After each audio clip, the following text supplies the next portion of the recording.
చెన్నూరు అభివృద్ధిని విస్మరించిన మంత్రి వివేక్ గడిచిన 20 నెలల్లో ఈ నియోజకవర్గానికి ఒక కొత్త పని గాని పాత పథకం గాని చేయలేదు అని మాజీ ఎమ్మెల్యే బాల్కసుమన్ నిన్న జరిగిన చెన్నూరు సభలో ఆరోపించారు.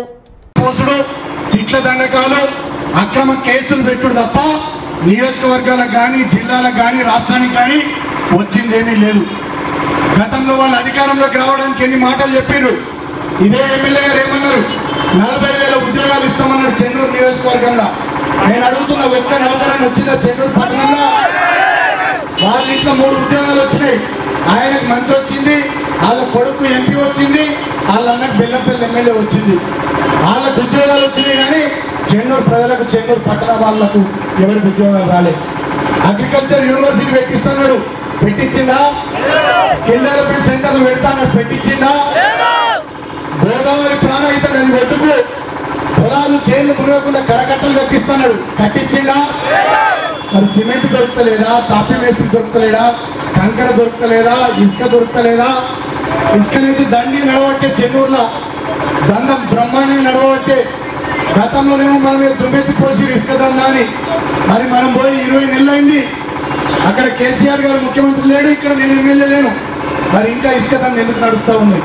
9 కార్లు లారీలు ఇంకా ఎందుకు పెరిగినాయి? ఇసుక దండ ఎందుకు నడుస్తూ ఉందో ఒక్కసారి ఆలోచన చేయమని కోరుతా ఉన్నా. నేను చెప్పుడు కాదు, జైపూర్ మండల కాంగ్రెస్ పార్టీ నాయకుడు ఆయన చెప్పిండు, ఎమ్మెల్యే పిఏ రమణారావు అని ఆయననే ఇసుక దండ నడిపిస్తున్నాడని. నేను అల్లే ఈ మాట మళ్ళీ నన్ను అనొద్దు, నన్ను బదనాలు చేయొద్దు. జైపూర్ మండలంలో ఉన్న కాంగ్రెస్ పార్టీ నాయకుడు ఆయననే అన్నాడు, ఇసుక దండ ఈయన ఎమ్మెల్యే గారి పిఏ రమణారావు నడిపిస్తున్నాడని.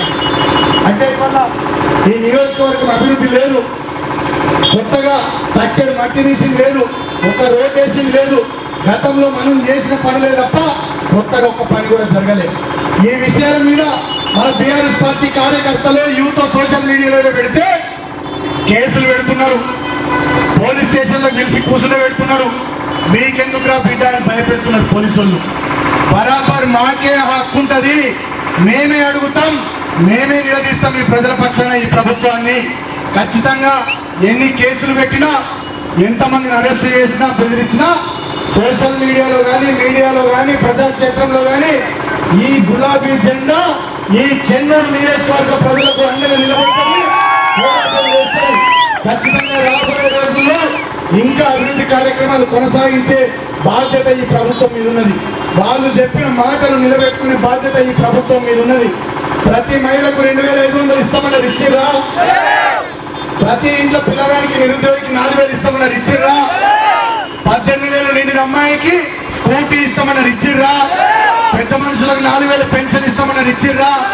ఆడబిడ్డ పెళ్లి చేసుకుంటే 1,00,000తో పాటు తులం బంగారం ఇస్తామన్నారు, ఇచ్చిర్రా? చదువుకునే పిల్లలుంటే విద్యా భరోసా కార్డు కింద 5 లక్షలు ఇస్తామన్నారు, ఇచ్చిర్రా? రైతులకు రైతు భరోసా కింద 15,000 ఇస్తామన్నారు, ఇచ్చిర్రా? 2 లక్షల రుణమాఫీ అన్నారు, చేసిర్రా? గతంలో గోదావరిలో వరదొస్తే కేసీఆర్ ప్రాజెక్ట్ కట్టిండు కాబట్టి చెన్నూరు పొలాలు చేలు మునుగుతున్నాయి అన్నారు. మరి ఇలా మేడిగడ్డ గేట్లు ఎత్తే ఉన్నాయి కదా, ఇప్పుడు ఎందుకు మునుగుతున్నాయి? అన్నారం గేట్లు ఎత్తే ఉన్నాయి కదా, ఇప్పుడు ఎందుకు మునుగుతున్నాయి? సున్నీల గేట్లు ఎత్తే ఉన్నాయి కదా, ఇప్పుడు ఎందుకు మునుగుతున్నాయి? అంటే ఇది కేవలం కుట్ర తప్ప ఇంకోటి కాదు. గోదావరిలో కానీ ప్రాణహితలో కానీ ఎప్పుడు వరదొచ్చినా ఈ ప్రాంతంలో ముప్పు అనేది ఉంటుంది. దానికోసమే గతంలో ఈ ఎమ్మెల్యే కరకట్టలు కట్టిస్తా అని చెప్పిండు. మేము డిమాండ్ చేస్తా ఉన్నాం, వెంటనే కరకట్టలు కట్టియాలి. లేకపోయినట్టయితే ఆ ముంపు గ్రామాల రైతులు ప్రజలతో కలిసి అవసరమైతే భవిష్యత్తులో చెన్నూరు ఎమ్మెల్యే క్యాంప్ ఆఫీసులో ముట్టడిస్తాం. ఆ ప్రజల కోసం అవసరమైతే అటువంటి కార్యక్రమాలకు కూడా మేము శ్రీకారం చుడతామని చెప్పి తెలియజేస్తూ ఇవాళ ఒక మంచి కార్యక్రమం తీసుకున్నాం.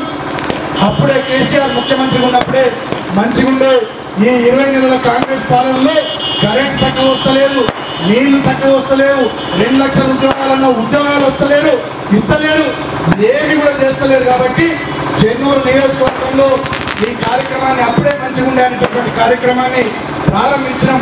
దాంట్లో భాగంగా ప్రజల దగ్గరికి పోయి ప్రజల నుండి ఫిర్యాదులు సేకరించి ఈ నెల 10వ తేదీ దాకా ఈ కార్యక్రమాన్ని కొనసాగించి 10వ తేదీ హైదరాబాద్లో అవకాశం ఇస్తే